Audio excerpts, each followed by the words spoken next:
TVK வளர்ந்துருச்சு next year 2016 நாங்க தான் சிஎம் ஆக போகன்னு சொல்றீங்க. அவங்க எப்போ பிரஸ் மீட் அட்டென்ட் பண்ணுவாங்க? இல்ல இதை பத்தின கேள்வியை அவங்க எப்போ வெளியே வந்து பொதுத்தளத்துல கேட்பாங்க அப்படின்னு? இப்போ வெளியே வந்தா ஒரு 3 மினிட்ஸ் 5 மினிட்ஸ் தான் பேசுவேன், அவ்வளவுதான் அலோவ் பண்ணிருக்காங்க.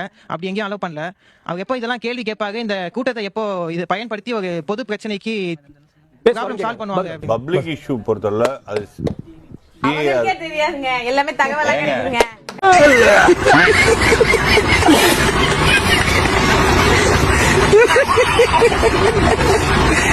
சிஎம் கேண்டிடேட் யாரோ அவங்க தானே கேட்கணும் முதல்ல. அப்படி இதுதான் லாஜிக்னா சிஎம் கேண்டிடேட்டா இருக்கு. நம்ம எங்க தலைவர் அவர்கள் வந்து சிஎம் வர்றதுக்கு நாங்க கேண்டிடேட் வரோம்னா எங்களோட கருத்தை நாங்க முன்வைக்கிறோம். முதல்ல முடிவு பண்ண வேண்டியவங்க மக்கள் தான். மக்கள்கிட்ட எங்க தலைவர் மக்களிடம் செல் மறந்தது யாரு? இல்ல அதாவது